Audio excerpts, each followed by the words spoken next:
Us?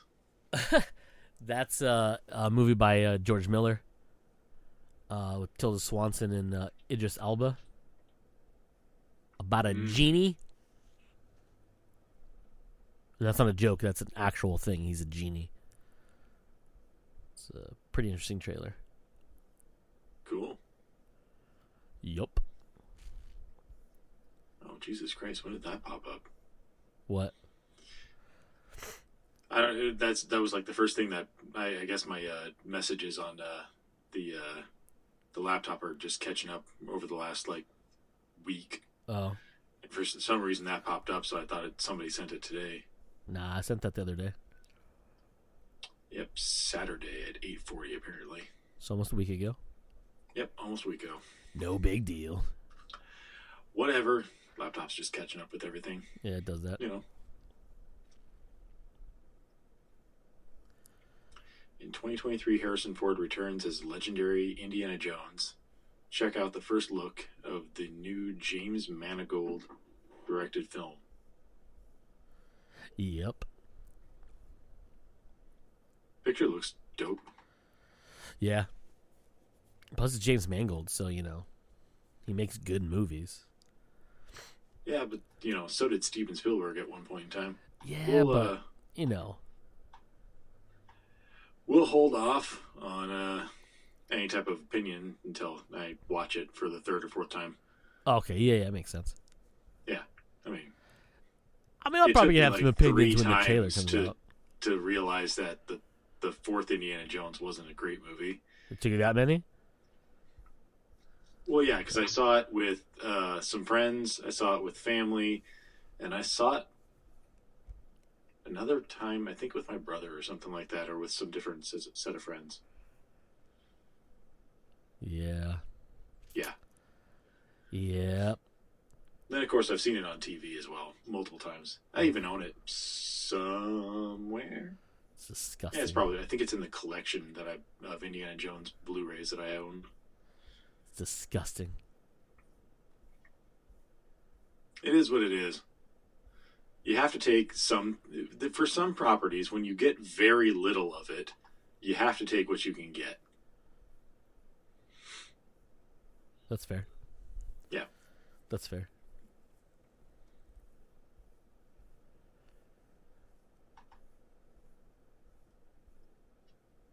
Ha. So I thought I saved more stories in this, but apparently didn't.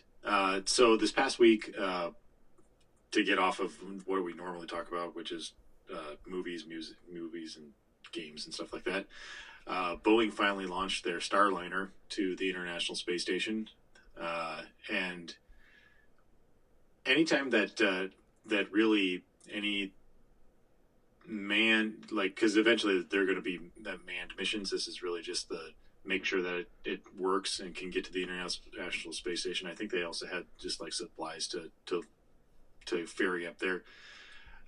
They always put some sort of like stuffed animal on there. It's kind of a tradition going all the way back to the Russian Yuri Gagarin, I think, was the first one to do it. He took up a doll with him as like, if I recall right, some piece of like good luck. But they also use it as a way to show that the capsule is in zero G, essentially. Okay. So this time around, they took up a little Kerbal Knot plushie. Nice. Yeah, I thought that was hilarious. It has a specific name, and I'm trying to find it real quick because I've only played the game a little bit. Kerbal Space, it's Kerbal Space Program, yeah. And the little characters in it are Kerbal Knots, and this one was named Jedediah Kerman. Jedediah Kerman. Yeah, I didn't know that they actually had names.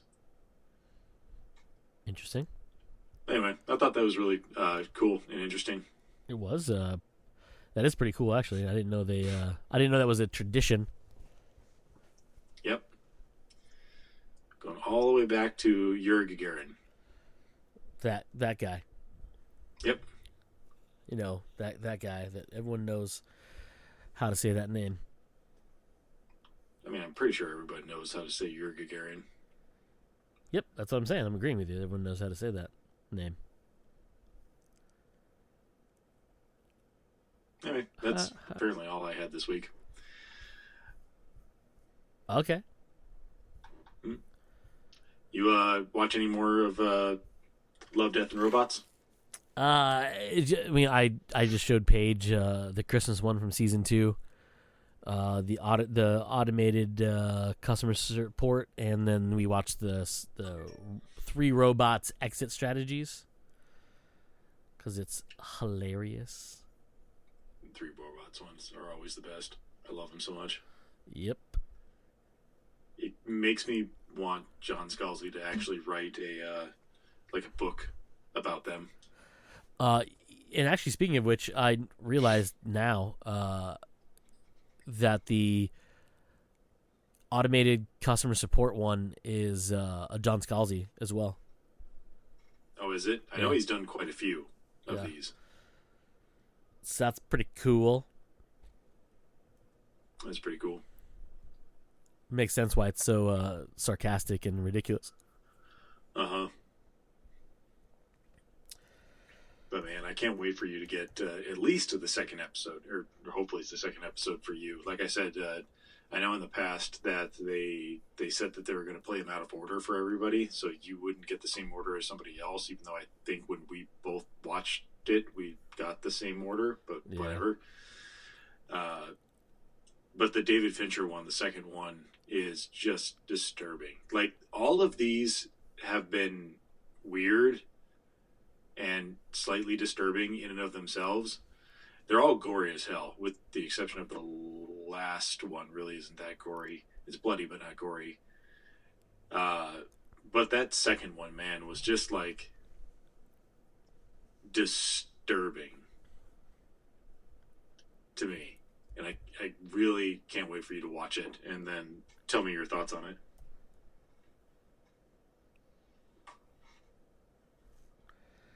I can't type. I don't know how to make the words with my fingertips. Fair enough. There we go. Let's see what else happened this week. I finally finished all of Halo, the show. Oh, okay. I had not watched any more of it. So you stopped on what?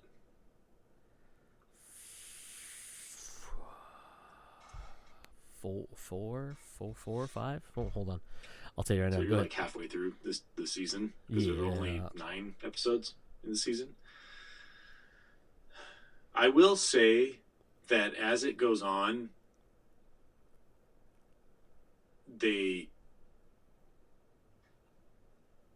do eventually just like, I think it's so nine episodes. So episode 7, I think, was a very Quan heavy episode, and then after that they were just like, let's not focus on that story at all. Let's just focus on the Master Chief, and it was very, very much helpful to do that. Because again, like I've said, like that character is perfectly well acted, and the story is fine in and of itself. If you made it its own thing, it wouldn't be too bad. But it's just not what I signed up for when I want to watch Halo, because I just want to really watch Master Chief and the goings on with him and the other Spartans. I really don't care about her. So the fact that the last 2 episodes, I kept expecting them to like cut back to her and explain more of her story. And when they are having these like shit is happening right now. And for some reason, this show is really good at like doing these like where most shows would like be building up to something and then cut, and then that's the end of the episode. I swear to God, this show has so many of those things happening up where it's building up to something and it cuts, and you're like, and then, it moves on to another scene. Like, I'm expecting it to suddenly roll credits at that point in time, and it just, I don't know why they do things like that. I guess it's suspenseful and keeps you wanting to watch it, I guess. Yep. But it just happens way too often. Anyways, no, I'm glad that, like, the last two episodes, they don't focus on her at all. And they just focus on literally what's happening. And I do think that's very well done of them. I'm intrigued for season 2, especially with the way they ended season 1. I will say that within the last 2 episodes, they do really give you a lot more Halo stuff.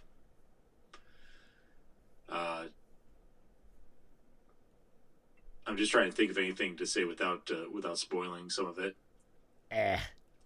Well, I will say this: I'm enjoying it more than I thought I would, more than I would have figured I would have been at the beginning of the show, especially with all the weird changes that they made. And there's still changes that happen that are like, I don't know where this is going, but at least that makes sense for what's happening. But I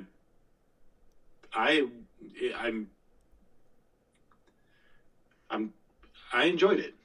Okay. Yeah. All right. I just feel like I'm hesitant to say that, but I really did actually enjoy. Like, I watched all 9 episodes of it, but I actually did enjoy a lot of it. I might finish watching it. I don't know. I made it to episode 5. Is where I stopped. Which is the one where episode 5 is the one where they're on that one on hit where he comes from, and they find the other artifact, and the Covenant attack, and then the survivor shows up. That's the last of that. Right. And then it's Her also it's one of the things that they changed, that they added to Halo that I didn't really care for. Yeah, it made no sense to me, and the way they continue that story is just like, I don't understand why you did that. Like, I guess in the long run, I understand why you did it, but I still don't really understand why you did it, type of thing. I don't know. You'd have to watch more of it to really understand what I'm getting at here. Yeah. But I think what I'm skirting around is that I can ignore some of those things, like her character, Kwan's storyline, the weird Cortana, being injected into John's head, and what ends up happening at the end of this season. I can ignore that stuff and still actually enjoy it, because at least they give me the scenes where it's like Master Chief being, a fucking badass. And, we're fighting against the Covenant. We're getting Covenant fights and stuff like that. And I think that those scenes are just outweighing some of the weirdness that they've introduced to this series. And I keep trying to think of, like, I at least always try to give these other properties, or other properties that have done stuff like this. So, like, Cowboy Bebop is one of the most recent ones that come to mind, and I really enjoyed the live action show, even though a lot of people hated it, because I really enjoy the anime and I really wanted to have a continuation of it. And they made a lot of changes to Cowboy Bebop, but I still enjoyed the show as a whole. And I was just trying to figure out, like, what is initially making me not want to watch Halo based on the changes that they made. Like, are those changes, like, really so detrimental? Because there were a lot of changes to Bebop, and I still liked it as a whole. So I think a lot of my pauses here are, like, trying to wrestle with the fact, like, I had more of a, when you look at Bebop, I had more of a knee-jerk reaction to like it rather than hate the live action version of it. Whereas with Halo, for some reason, with the first couple of episodes, I had more of a knee-jerk reaction to not like it rather than like it. Even though I'm the type of person, or at least I've said in the past, that I like to see new things done and not just really rehashing the same old stuff. And so I've been trying to go into each episode with a more open mind, and I am finding things that I'm liking in it more than disliking it. Fair enough. Okay. Dun, dun, dun. Yep. Yeah? Yep. I was gonna say something when you were talking. I was gonna bring something up, and I don't remember what it was. So that's cool. Fair enough. Oh, that's what it was. John Scalzi has 4 different episode thingies Of Love, Death, and Robots. Yeah. Yeah, I knew he was one of the more prolific writers, I guess. Yeah, and that's because I think in the first season they like actively approached him to be like, "Hey, do you want to do this?" And he's like, "Yeah, I'm totally down for doing this. Hey, in fact, I've got a bunch of stuff that you guys could make into to episodes." But it's obviously 2 of them are the robots. What are the other 2? So the automated customer service or customer support, and then the other one is the when the yogurt. Or I'm sorry, he has 5. I'm sorry, there's 5. Oh, that's right. He did the yogurt one. The yogurt one, 2. and the alternate histories one was the other one. So I was gonna say there's four of them. There's 5 total, but one is a sequel to the 3 robots. There's 4 individual ones that he did. What was the alternate history one? The one where they show like if Adolf was assassinated in whatever year it was, and then the Abraham Lincoln shot first or whatever. Abraham Lincoln shot first. Yeah. I don't know why that seems like a Robot Chicken episode. Yeah. But yeah, so he had 5. So far, he has 5 episodes that I saw in there. 2 of them are obviously the 3 robots and the 3 robots exit strategies from the new season, and then you had the is it the day of the yogurt took over, or when the yogurt took over? Then the alternate histories, and of course the automated customer support one. Just hilarious. Yeah, it is. Just hilarious. One of these days I'll get around to reading one of his books. You should. Just saying. Red Shirts is hilarious. One of the other good ones, if you want, well, like I said, the lock-in books, so Lock In and Head On are good ones too. The Dispatcher, which one of them is an ebook as well as an audiobook. The second one is just an audiobook. That one's fun too. That one's good. Old Man's War is a good one. That one. So every one of his, to me, every one of his, the stuff I've read is definitely an homage and like influenced by something. Red Shirts, obviously, Star Trek. The lock-in ones we talked about, like Surrogates, is kind of similar to it. Takes a lot of references from other things, but that's kind of what that one is. Dispatcher is probably one that's a little more original than the other ones. Like Old Man War is very similar to kind of a mix between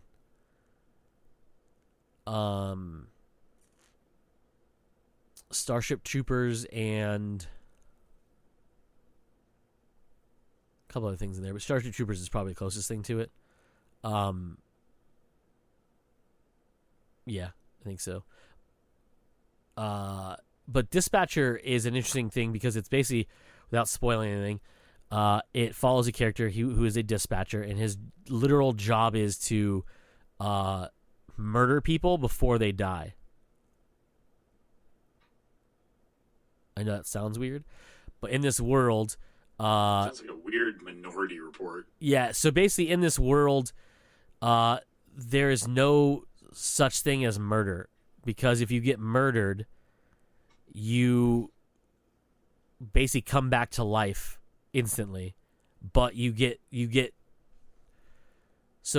wake up completely naked, in what you believe is your safe place, or your home is usually where it ends up being.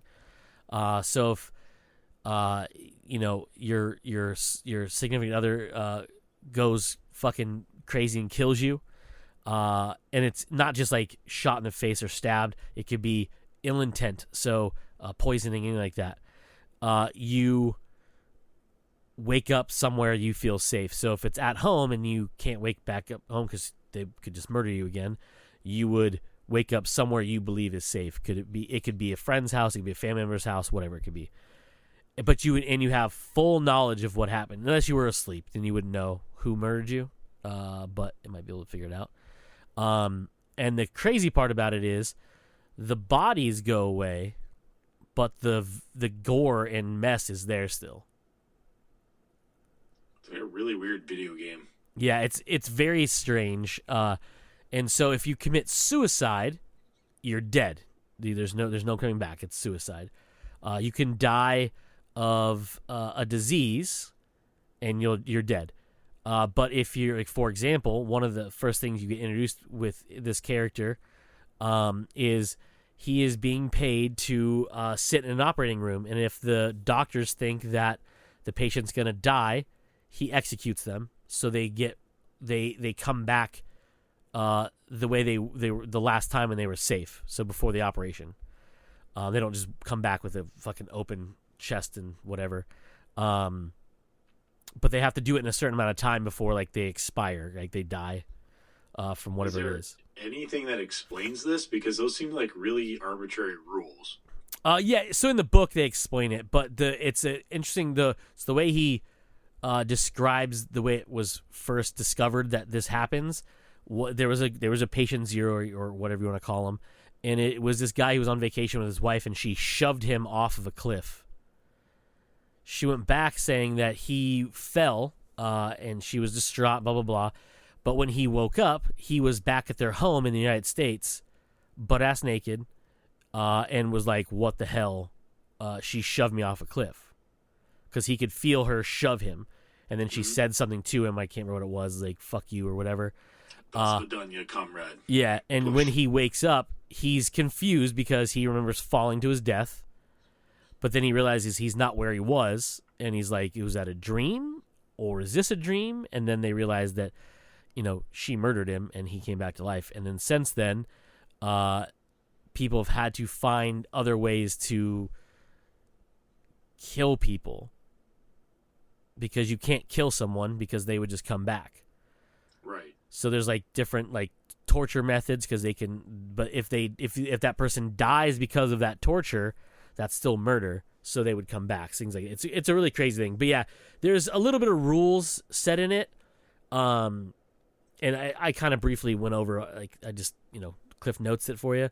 But in the book he explains it a little more, and like how, like, there's regulations to it, so you can't just go things. But there's black market dispatchers where they're trained dispatchers, but they work kind of like illegal stuff, like death parties, where, like, you pay this dispatcher to murder you in different ways. It's pretty fucking. There's some dark shit in it, but it's a really fun story. So yeah, there's those two. There's dispatcher, and then there's the dispatcher killing in murder and other means or something like that, or murder by other means. I can't remember what it's called, but something like that.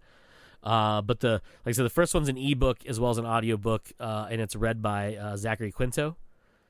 Oh. And the second one is just an audiobook from Amazon or from Audible Studios, Also narrated by Zachary Quinto. That's cool. Yeah, so it's pretty interesting. And I think it's fairly cheap. The Audible, well, if you have Audible, your subscription, I think the second one is included because it's Audible original, but the first one's only like a couple bucks at the most. And they're not very long. They're novellas, but they're pretty entertaining. They're like, it's a different thing. You know, like Red Shirts, without telling you all too much about it, is it's not what you think it is. It's different than what you think it is, but it is what you think it is. It was a really fucking stupid statement to say, but it's literally about a red shirt. So if anybody knows the red shirt rule from Star Trek, if you're wearing a red shirt, most likely you're cannon fodder, you're going to die. And it's not always, because sometimes like Riker wears a red shirt, but you can tell like a red shirt from a normal officer because like that person's been in multiple episodes, and this red shirt ain't going to make it through this one. Yes, if you are a non-main character, red shirt on an away mission, you're going to die more than likely. So that's essentially what this is about. It's a Star Trek type of world where they have it, but there's I don't want to say a twist involved. There's a twist involved, but it's not the twist I thought it was going to be. It's very interesting. If you get a chance to read it, I think it's a fun time. It's also really funny too, because like the dude's well aware of it at one point. He's like, we're all going to die. Like they keep sending us to these fucking terrible places, and like one of us dies every single time we go away from the ship. Mm-hmm. That sort of stuff, little things like that. But it's a fun read. Old Man's War is a really fun one too, and that one is basically in a world where population or not population, but we got population control. But basically, the elderly, they're basically at this point where like you can sign up for this thing where when you get to a certain age, retirement age, instead of having to like go and be a burden on your family and society because you need medical attention all the time and drugs and blah blah blah, you sign up to be euthanized essentially. But it's not really a euthanization. What they do is they essentially clone you. So when you sign up for this, they take DNA and they grow a clone, and then you get put into that clone, but your old body dies. Like they kill you off. There's no going back. So there's not like, there can't be two of you. And then they send you off to be in colonies across the galaxy, across the universe. It's very interesting. There's a lot more to it. I don't want to spoil too much of it if you get a chance to read it, or if you want to dive in to read it. And there's a lot of weird shit in it. Like there's this like built-in supercomputer built into the clone body where you can access entertainment and knowledge of the world and things like that. And you get to name it. And this guy's like, I'm never going to use this thing, so I'm going to call it my asshole. The problem is you have to say the name of your assistant for it to pull things up. So he has to literally say, it says asshole, open up this, or tell me about this or whatever. And so he has to say that every time he wants to access this knowledge. Mm-hmm. Fucking hilarious. So those are a couple good ones there. The Collapsing Empire, which is one of his newer ones, that's a fun, like kind of in the realm of like Dune in a way. But that one's interesting because it's using like wormholes in a way. Not exactly wormholes, but like sort of wormholes, like like slip space. Okay. That's closer to probably it is. So basically there's they found out that these little thin areas between our space and slip space, and you can use that to traverse this like essentially flow of energy and like an energy river type thing between these, and you can jump between gates, and it doesn't doesn't like instant transmission, right? Like you're in it for a while, but it's faster than travel. You're essentially dropping into like another universe that just has different laws of physics, like a higher speed of light or something like that, Yep. so that you can actually travel the speed of light in our world. Yeah, but it still takes you some time to get there. Yep. Gotcha. It's just like instead of being like stuff like that, yeah, thousands of years, it takes you 6 months. Yeah. That sort of thing. Yeah, they have a similar concept in. Yep, I'm going to say it. Totally spaced out on the book that was from, but whatever book that was that I had read had a similar idea where you actually had like a subspace that you could drop into. It had totally different physics, so that you can go faster than the speed of light. And then the actual book, which was kind of cool, was about a character who was a salvager, and so ships could get trapped in this subspace for whatever reason. They just basically become derelict, and so she was just a salvager essentially. So she would drop into the subspace and then salvage what parts or ships that she could from this subspace area. Eventually ends up finding this like ancient, everyone thought out dead alien race ship. I understand what you're talking about. It's a cool concept. Yeah, so then there's more to it. There's like this like galactic empire type thing where like there's like this like council of like rich families that like kind of control everything, but there's like an emperor, as they call him, and it's like they literally are like the leader of human race. Mm-hmm. It's very it's a very interesting story, and has some pretty twists. And then the third book just came out last year, and I haven't read that one yet. I read the first two. Did I read the last one? I didn't read the last one. No, I don't think I even bought the last one yet. But they're a good time. John has and I say it like I fucking know the guy. But he has this interesting way of. Same thing. I find myself thinking the same way of like Stephen King too.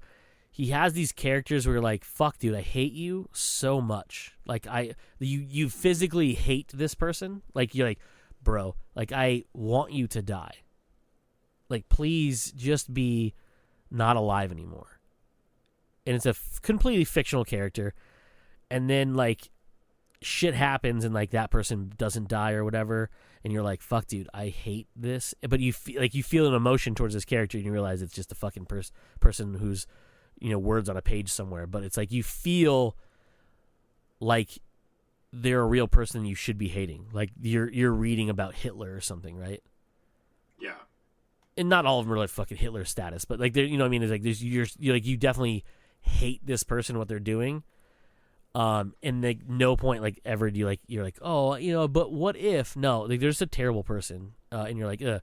And the same thing is like Stephen King always has those. Like he has a really good job of like making characters feel real enough where like you physically, like you mentally hate this person, and you have to remember that's not a real person, right?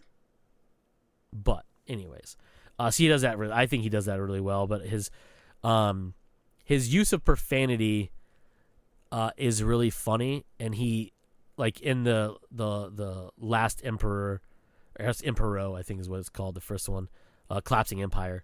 It's called the Collapsing Empire. The last Collapsing Empire is the first one. Then it's the Consuming Fire, and then it's the last Emperor. I can't remember. Anyways, the title of Emperor gets handed down within the same family, but like you can get marriage involved in it. Like it's very like politicized, but also like thing. But the way he makes the characters, it's just like the emperor that's in it. She loves the cuss, like she loves the curse, like just throws out F-bombs, but she can't when she's the emperor. But when she's just herself, she's foul mouthed, and it's just hilarious the way he does it. But he does that a lot. Very similar to like with like Space Team, where like the beginning of that book, it's just every fourth word is a bad word, and then he gets put into in the situation he's in, and he gets that chip put in, and he physically can't say the words anymore. Uh-huh. And it's like a censoring, but it's just funny because, like, technically speaking, those words should mean nothing to anybody else, and that's why he can't say them, because they literally do not have a meaning for that word in other languages. So there's no reason for him to be able to say the word fuck. So he just says something that's close to it, funk, and it's emphasized, obviously, but everyone else is like, what is that word? And he's like, funk, funk, funk. It's just hilarious to me. But it's similar ideas is what he did in those ones, so sorry. That's fine. I found that the name of that book that I had read, it's called Ancestral Night by Elizabeth Bear. What is it? Ancestral Night. Ancestral. Whew, that is not what I heard the first time. No. I heard ancestral. I was like, Joe, what kind of fan fiction you reading, bud? No, Ancestral Night. There is a sequel to the book, but I haven't read it yet because it's not really a direct sequel to the original book, so I wasn't too thrilled to go out and read it. That's fair.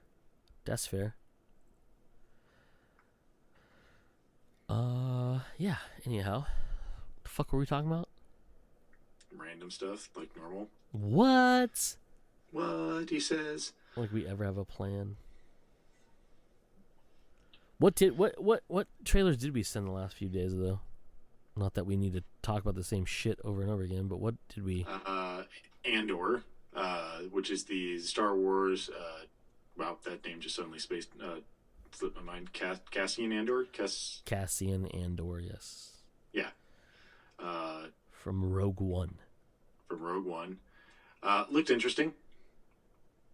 But, I mean, that's all I can really say about that. There wasn't a whole lot of plot details. It was a teaser trailer. It's very, it was just very much a teaser trailer. Looked good. Looked like a Star Wars Disney Plus show. Yep.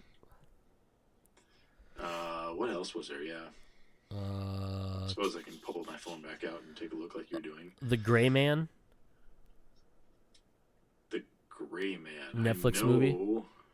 What? It's the Netflix movie by the Russo brothers. Has Ryan Gosling, Chris Evans, a bunch of other people in it too. Yeah, I'm just trying to remember what was that about? Basically, like a gray man is this, like, essentially in this world, he's a cleaner or a fixer. So when you need someone eliminated, preferably who's a bad person, he goes in and he would eliminate them. But he's like well trained in all sorts of combat and blah blah blah. But he, I guess, breaks protocol or something, and like the bounty gets put on him. Essentially, it's kind of like a John Wick way, but like not. I don't want to say it's just like John Wick, because it's not. He's not like a hitman or whatever. In a way, he is, but and then no, it definitely doesn't have that type of world feel to it. But yeah, I watched it once, and I don't fully remember it. Yeah, we had the official trailer for Thor: Love and Thunder, which looked pretty hilarious. Yes, and pretty good. Mission Impossible: Dead Reckoning. Part 1? Part 1, yeah.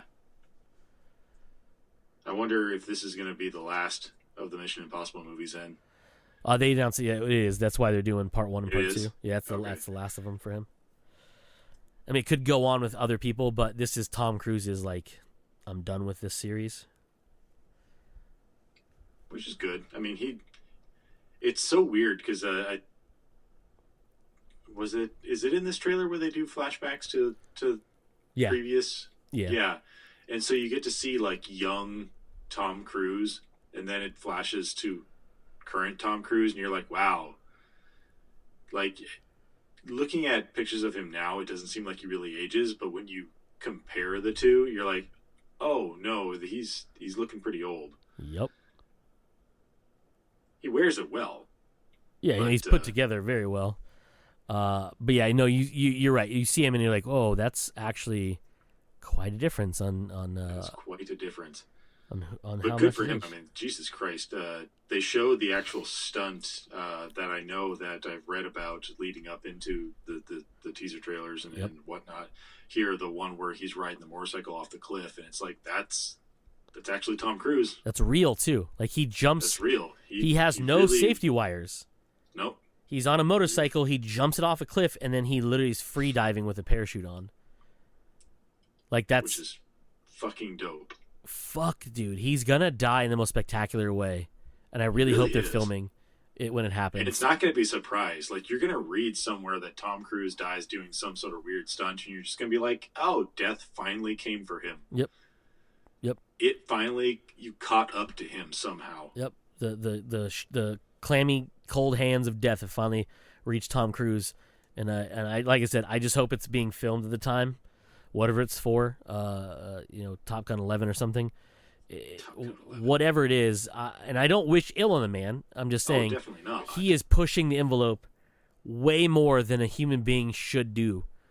Than a regular actor should do. Yeah, for sure. An actor of his age, no less, actually can do these things. And you have older stunt people that can do these things, but like an actor that does these things is very much unheard of. Yeah, he is one of a kind for sure. Definitely. Speaking of Tom Cruise, and we're not talking about Top Gun Maverick. I do want to see it, but this conversation I had with someone at work the other day. The Jack Reacher movies, right? Yeah, that wasn't casted properly. You know what I mean? Like, clearly, I haven't read the books, but no, but you know that like the character's supposed to be like 6 foot something, yoked out of his mind, and I don't mean like crazy. I just mean like. The guy who's currently playing him, and the name escapes me right now, in the Amazon series, I'm pretty sure that's what he's supposed to be. Yeah, like Henry Tom Cavill Cruise is not. Like Henry Cavill as Geralt is what you imagine that would be, right? Like obviously we have a video game to reference, actually compare him to, but at least Calville's smart enough and so much of a fan of the material enough to take a look at that stuff and be like, this is what makes this character. People, this is what people have seen in this character for so long. So let's take parts of that character and make it real. And yeah, you definitely I would think that the only difference between the two, if you're looking at what my imagination of Geralt is and what we get to with the live action, is that Henry Cavill is not necessarily a taller dude, like height-wise, I think it's probably right, but he's a larger dude than Geralt is in my mind and has been depicted in the video games. Yeah, he's a lot thinner. But otherwise, yeah, he plays it very well. Yeah. And I think that had to do a lot with because Henry was doing other stuff at the time where he couldn't bulk down. But yeah, he plays it very well. They do a good job of making it feel like a good mix between the video game and the book material. Because obviously the video game we get a lot of the aesthetics with like his armor and the way things look with like the weapons and stuff, and then of course the live action just nails it for the most part. And it's just weird to think that his sword is not real when he's fighting with it. Like, yeah, it's a hilt with like a 4-inch or 5-inch blade on it. Yeah, and the rest of it's all CG. CG and the rest of the just blade. Yeah, mind-boggling. Anyhow, so thinking of the Tom Cruise Jack Reacher movies, right? There's two of them. The first one, I will arguably say, is a tremendous movie. It's very well done. That if taking it out of context, because at that point in time I didn't know the Jack Reacher series. Yep. I knew it was a book series, but I've never read it, and I still have never read it, but I know more about it now. I thoroughly enjoyed it as well. The second one was a little muddled. It wasn't a great... It was a little muddled, and I think because we saw it in a free preview type thing, so if I recall right, they still had like some things that weren't finished with it. Yeah. And I don't think I ever went back and rewatched it. I did. You didn't miss much. It was just audio. And I would say because story-wise, I didn't really care much for it. He's protecting a family, if I recall right. Yeah.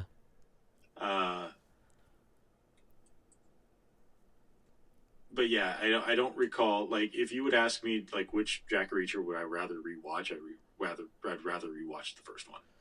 Yeah. I don't really care about the second one. Yeah, I'm right there with you. But it was just we got on this topic and like I was like, I enjoyed both movies. The second one was just the story wasn't great. The action scenes were pretty cool, but like it was just a little. It just steered away from like the, I don't want to say believability, but like the realism they built in the first movie and was a little more ridiculous in the. I mean, it wasn't like jumping fucking cars through office buildings, but like it just didn't feel the same Jack Reacher as the first one. Obviously, the TV show fucking nailed the shit out of it because that TV show is fucking amazing. I still have to finish.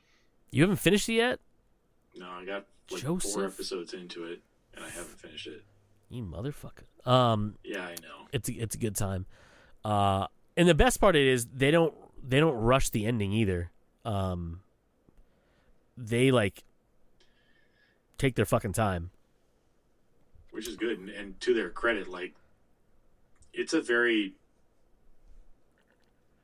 like I wanted to say gory at first. It's not a really gory show, but it doesn't hold those scenes back. No, not at all. I'm saying like it's very much so like mafia murder, like Colombian mafia type murder stuff going on, like stuff that you saw in Predator 2 going on, and they don't shy away from showing that type of stuff. Yeah. And it's the same like with like the Jack Ryan show. Yeah, but I would still say the Jack Ryan show is a lot more subdued within the, like, we're not really going to show you too much gore going on type thing. Like, no one is really skinned alive in that. Yeah, it's a military shooter type thing, but it's not, they don't show people hanging from a wall. With their genitalia cut off and stuck in their mouth? Exactly. That's fair. That's a fair assessment. Yeah. Anyway, so what was your point about the conversation you had about Jack Ryan? So it just went to those things where like the dude I was talking to has never read the books. I've never read the books. And we both enjoyed the show. We talked about it. We both enjoyed the movies, but I was like, the thing with the movies is they're good. Like you could rename that character anything, right? Like you could just name him John Teacher, and it would be fine. Like, it would just be the same movie, right? There's something about the show that just, like, it's... Yes, his name is Jack Reacher. It could be John Teacher. But there's in the show, there's, like, you get more of what the character is, which I know, obviously, long form versus, the short form. But the aspects, like, that just proves that if you take your time with a television program adaptation of something, you can make it that much better. Mm-hmm. And it doesn't take away from the Tom Cruise movies. They're fun, especially the first one. But it's like, we were talking about it, I was like, man, yeah, but like, now that I've seen this show, if I go back and watch that first Jack Reacher movie, I'm gonna be like, you know what? Not as good. Not as good. Yeah, I could hear you there. Yeah. Yeah, the action's probably fun, but it's like, you now know, like, there's so much more to Jack Reacher than just a dude who can fight. Yeah.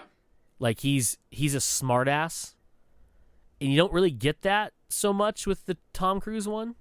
Like, a little bit in the beginning, but it's like, he's just straight up action. And this one, he is, at first you're thinking he's completely out of, like, his depth. He's like, what is wrong with this guy?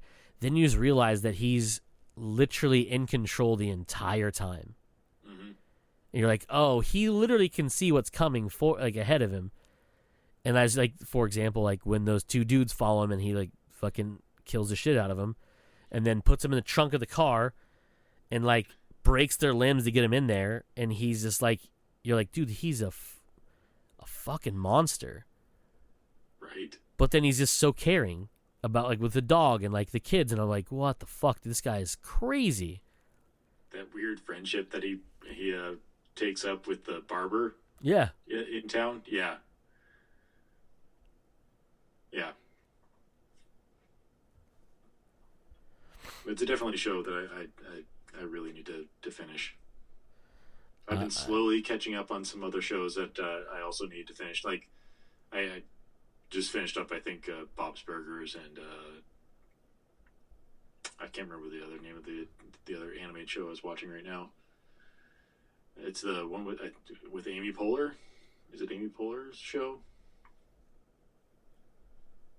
Whatever. Yeah, I can't think of what it is. Anywho.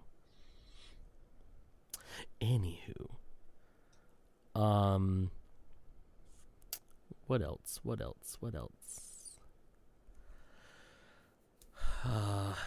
Well, we didn't really talk too much about Doctor Strange when we went and saw it. We didn't. We can spend the last few minutes here. Okay. Going over how much we liked it or didn't like it. I don't know. I'm not going to presume. Joseph, what do you want to say? Oh, you want me to go first? Yeah. Obviously, it's been a couple weeks since we've watched it. I don't remember all the details of it, so it's not very fresh in my brain. But I liked it. Walking out of the theater, I know that on the way home we talked about it, and I thoroughly enjoyed it. I thought it was a little disappointing because going into it, obviously knowing that's the Multiverse of Madness, thinking that we would get a lot of the what if stuff in here. We got a lot less than what I kind of hoped for because knowing from the trailers that you saw Zombie Doctor Strange or you saw Evil Doctor Strange. I think Zombie Doctor Strange was in one of the trailers. Yeah, he was. But I know you got Evil Doctor Strange. And coming fresh off the What If series, thinking that we were getting like that Evil Doctor Strange, I thought that was cool. And we didn't end up getting it, so I was a little bit disappointed. We still got Evil Doctor Strange, but it wasn't like, or not Evil Doctor. We still got Zombie Doctor Strange, but it wasn't zombies, Marvel zombies. What If Doctor Strange? It was possessed Doctor Strange. Yeah, it was dead Doctor Strange that then became possessed Doctor Strange. But at the same time, though, I absolutely loved that we got Captain Carter in it, and that whole scene was probably one of my favorite scenes of the whole entire movie. And that's because it just hit after hit after hit of like, oh my God, we got, like, you already had it spoiled. I didn't. Yeah. When John Krasinski drops in as Mr. Fantastic, and it's like, oh, this is Reed Richards? You got John Krasinski to play Reed Richards? Is he going to be Fantastic Four going forward? That's dope. That's fucking dope. I like that. I like that decision. And then, like I said, you have Captain Carter there. I was like, oh, thank you. That's awesome. I loved that what if. And you nailed the look of that character here. But the scene, I want to say it actually gave me goosebumps, is when Professor X is coming in on his classic yellow wheelchair, hover chair, whatever it may be, and you get that little bit da-da-da-da-da from the classic cartoon series. Oh my God! I could watch that scene over and over a few times. Like, I wanted them to just pause it and then rewind it, and then we could watch it again just so I can get the. And it's very subtle too. It's not like right there in your face type thing. It's just very subtle. He's slowly coming in. He's talking. You obviously knew he was going to be in this movie because he was literally in the trailer. You're like, oh, that's literally Professor X. That's Patrick Stewart. That's his voice. He's got to be coming back to play Professor X. But then, like, he's talking over, and you just hear I'm like, Jesus Christ! I like whoever put this scene together and was like, no, we need to put the animated X-Men theme song in here. Just chef's kiss. Just like that was so fucking good. Brilliant. So fucking good. I don't think it was a surprise to say that that Wanda really was the bad guy in this. Like I guess I guess it was a little bit of surprise. Like you sit there and you go, and it happens. You're like, oh, like Doctor Strange. I should have seen this coming. Like after WandaVision happened, I remember saying like, there's no reason why she shouldn't be locked up. Like there's no reason why the rest of the Avengers shouldn't be trying to go after her and put her down. Like she's way too powerful and she's unhinged at this point in time. Find whatever fucking clone vision that flew off at the end of that series that apparently we don't talk about anymore, and take her out, because this is what happens when you don't take out the lunatic, super powerful person. It's true. So when that happens and he suddenly realizes, he's like, oh, all of this is fake, isn't it? Like, shit, I didn't tell you her name of America. Chavez, right? Yep. Yeah. And then just the illusion comes down and you just see all the death, all the dead trees and everything around her. And you're like, oh, okay, she's the villain. This is what we're going to do. The only scene that I really didn't like about this whole entire movie was that literally they had her beat. Like they took the book from her and stabbed it and burned it, and somebody got sacrificed in the end for it, which is fine. Like it was a sacrifice, but then Wong is literally like, no, I can take you to the original place for it. Just don't torture these. I'm pretty sure they're already dead. Yeah. Like, they literally said there's no one alive here except for Wong. And yet she's torturing them. And he's like, no, stop torturing them. I'll take you to the original place where all of these actually things are transcribed from. And they go there and she's able to, start doing her multiversal astral projection thing again. And it's like, man, you guys won. Like, if you're going to do this, why even have that scene where you win? Like, I didn't understand it. I didn't like it. But to be fair, it was really the only scene of the whole entire movie that I didn't really care for. Everything else was really good. Yeah. I agree with that. Cody? No, I agree with that, with the assessment of that one scene, because it made Wong kind of like a bitch. Yeah. And it's like, I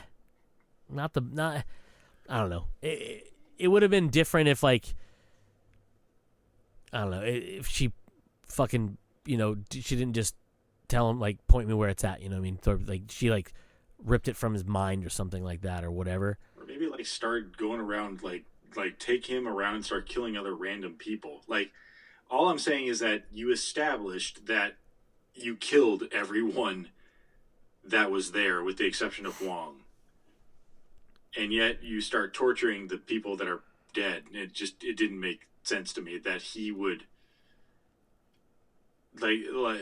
like they've already made the sacrifice. And in my mind, like, Wong should be the person that's like, no, I can't. Like, this is giving you the ultimate evil. I literally can't do that. So they should have taken the stakes up higher, where she, like, starts just decimating cities or something like that. Yeah. And then it's like, okay, I'm going to take you to the place where the book was transcribed from, and in my mind, hope to God that Strange comes and saves the day. Yeah. Yeah, I agree with that. So I loved this movie. It was fun. I was in the same boat as you. I was really hoping for, like, more what if stuff versus just the Captain Carter, which was fucking rad as shit to actually see. John Krasinski as Mr. Fantastic / Reed Richards. Having Anson Mount come back as Black Bolt was fucking cool as shit, especially in a comic accurate costume. Having obviously Sir Patrick Stewart come back as pretty much just the 90. Yeah, it was 90s X-Men. Whatever, X-Men was fucking fantastic because he was in the hover chair like he was in the comic books, but also very much like it was in the cartoon. the theme song playing lightly over it was fantastic. But just my favorite part about that is, and you touched on it, is it wasn't just they were in it. They didn't just show them, and that was it. They were in it. Like Captain Carter and the new Captain Marvel fought with, Scarlet Witch, or fought against Scarlet Witch. John Krasinski unfortunately got fucking killed off pretty quick, but spoiler, I guess. But it was cool to see like him actually stretch to see what it looked like on screen. Black Bolt got fucking murdered hardcore. Which, by the way, I forgot to mention this. Don't mean to cut you off. That scene was shocking in and of itself. Like how fucking gory that scene was, where she wipes his mouth from his face and he goes to talk, and because of his powers, he basically can kill anybody with just a whisper, essentially. And you can see that it reverberates back into his head, and he blows out the back of his head. And it's like, I'm pretty sure we have never seen on-screen gore of a human in any Marvel movie before this. And it came as a shock to see it there. And then how much of a horror movie, because this is directed by Sam Raimi, who, if you don't know, did the Evil Dead series and other horror movies, how much this really dipped into being a horror movie. It was really weird to know that there really there's not any other Marvel movie that I could think of that was like this at all. And it was shocking to see these things. Not in a bad way, just like, oh shit, that the back of his head's gone. Like, I seen it. I seen the parts fly off the back of his head. What the fuck? This is a Marvel movie.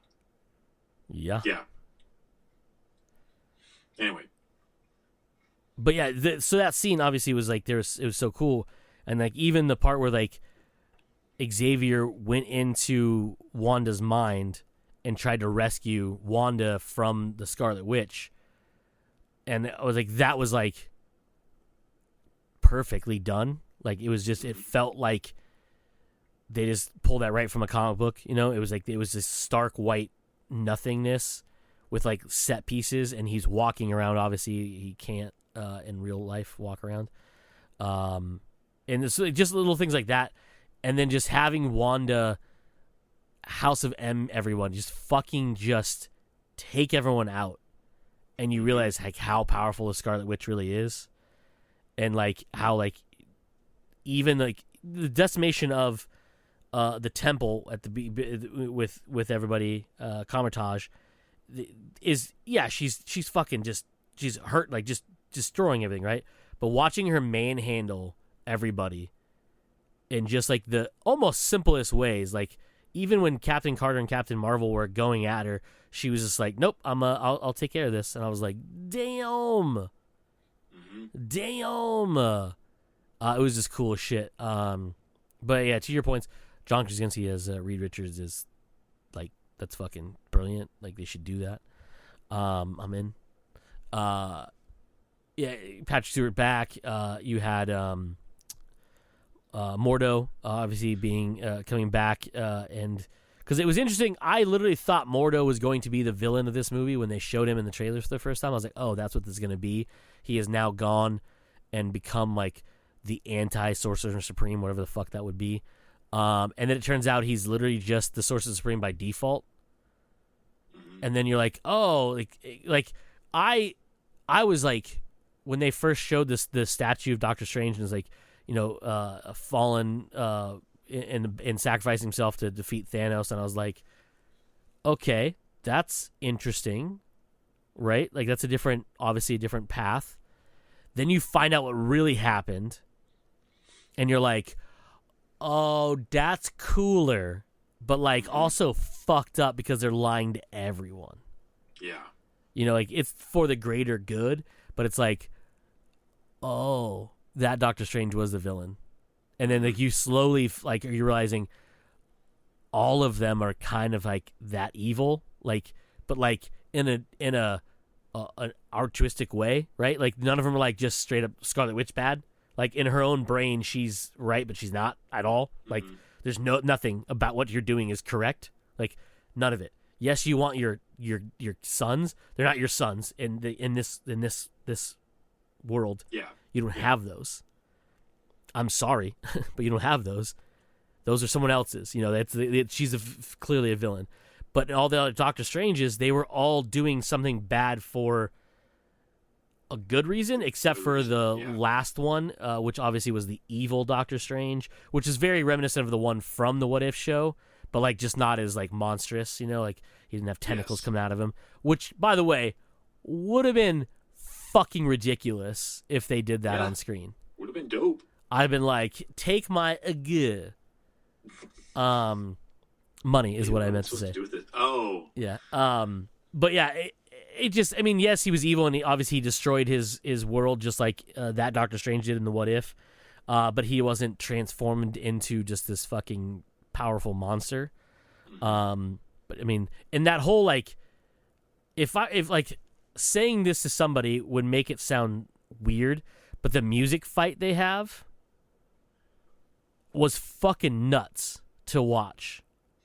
Yeah. And it was so it was so cool. And I was like, this is like the most comic book thing any of these movies have ever done. Yeah. It's just ridiculous. I'd like to know how much Danny Elfman had input into that scene, because he did the score. You did the score, yeah. I don't know, but man, dude, whoever did have input or design that or did whatever, bro, that shit was fucking rad, dude. Mm-hmm. Because not only was it just they were throwing music notes, like obviously making them into weapons, but it sounded like the instrument it was coming from. Mm-hmm. So it sounded like the piano, and it sounded like a harp, and I was like, bro, this is so cool. Yeah, right. Whose fucking brain thought of this? Because that's super dope, like super dope. Yeah. But I think what else? I liked the whole jump between, because like in the first movie you have like the going between the different like realities, right? And this one you had the going between the universes, and like it was just like it was, in a way it was like, yeah, we saw them, but then when they land, like they stop, and he goes, was one of those worlds we were paint?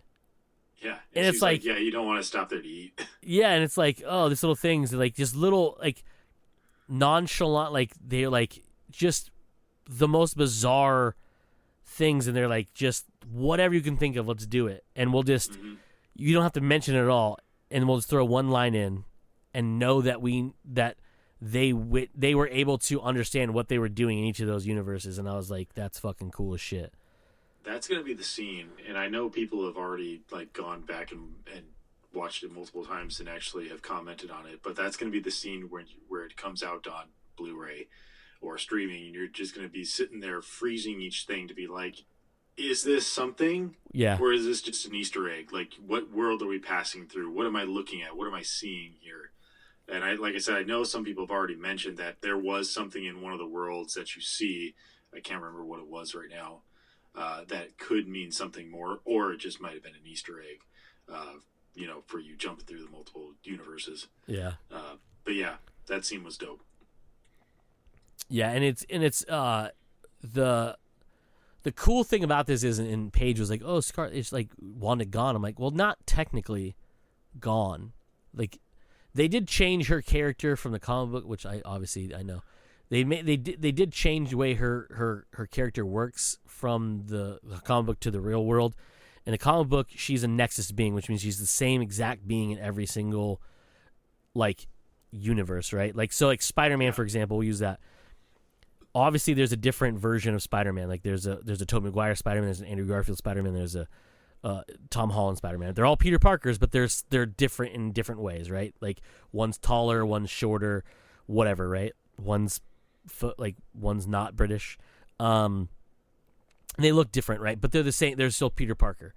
Wanda is literally the same, and they did do that a little bit with this because she was still Wanda in each one. Like she looked like Elizabeth Olsen in each one, and obviously like Doctor Strange, he looked, but they made him look different. You know, different hair, different whatever, Right. blah blah blah. Right. So they could still go that way, but it was just interesting to see Paige's perspective. She's like, Wanda's gone. I'm like, not really, if you think about it, because they show that Wanda knows of her powers in that other universe. Right. She just wasn't Scarlet Witch. Exactly. That's the difference, and she doesn't have the Darkhold to become Scarlet Witch or be possessed by Scarlet Witch. She still is Wanda. Right. Her driving factor, she has her kids. Exactly. So her, she has no driving factor to become the Scarlet Witch in that world. But that doesn't mean that in another universe there isn't a Scarlet Witch. Yeah, and I think they talked about it in the WandaVision show. The Nexus being, as it's known in this one, is the Scarlet Witch. Like the Scarlet Witch persona is the Nexus. It's the same no matter where it goes. It just needs an instrument to be fully realized. You know what I mean? So Wanda was that instrument. So it exists, and they showed that in the past in the WandaVision show. It was like a different version. And Agatha tried to utilize it, just didn't work. Obviously, she tried it again. So like that's kind of like the Scarlet Witch is the Nexus being in this kind of world. But that's kind of cool the way to see it. The one thing, and I think we talked about a little bit afterwards when we saw it, and this will be my last point before we wrap everything up. I truly think the multiverse is the way they are going to introduce the other properties they now have. With obviously in this one, they introduced Fantastic Four, they introduced the X-Men, but I think that's the way they're going to go forward, and they're going to push it across. And I think this movie set the rules for it, because the only reason the Illuminati arrested Strange is not because they think he's going to ultimately be evil. Yes, that's part of it, but also he's not supposed to be in that universe because he existed in that universe. Like he shouldn't be. They made that rule basically saying like, hey, these don't like this, like, and the reason I say this is like Doctor Strange is obviously involved in everything from the 616 universe, which is the main MCU universe. He knows all the major players. But then he gets thrown into this world where, like, Mordo is hanging out with essentially a different version of Captain America, Captain Carter, a different Captain Marvel, right? But then all these new people that don't exist in his world. There is no Reed Richards. Like, the smartest man in the world would be known to Doctor Strange. Yeah. A dude that has Professor X's abilities and knowledge would be known to Doctor Strange. Right. A dude who will literally destroy matter with his voice would be known to Doctor Strange. So I think it's a cool way of setting those rules up where if they do like a Secret Wars thing where they end up what they did in the comic books in Ultimatum, or after Ultimatum, and after Secret Wars, they basically, the two worlds collided, and anything that didn't exist was allowed to stay when the other world was destroyed. Because they talk about in this one where when two universes collide, they're either destroyed or a new one is made. Mm-hmm. And I think what's going to happen to get them here is an event like the Secret Wars is going to happen, and the existence of the Fantastic Four and the X-Men in that other universe, much like Venom, where Venom doesn't exist in the MCU, right? Until Tom Hardy's Eddie Brock and Venom come across because of the multiverse, and part of Venom gets left behind, but Eddie gets removed because Eddie probably exists in this world. He just was like, but Venom didn't. Right. You know what I mean? So Venom can stay, and same thing with like, not that anyone should ever take anything that happened in Morbius serious because that movie's fucking trash. But the reason Vulture didn't move across and go back is because Adrian Toomes may not exist in that world. And that would make sense.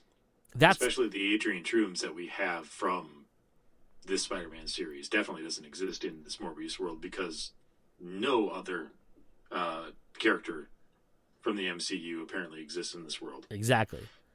Including a Spider-Man. Exactly, yeah. So there are no superheroes in this world. Yeah. So that's just my theory. Now, I could be wrong, and I could be just grasping at straws, but I think that would be, if I were in charge, that's how I would do it. You set those rules up here, let's follow along with those and say, hey, let's kind of get away from the whole multiverse thing a little bit, because like it's gonna get a little because it's already kind of like real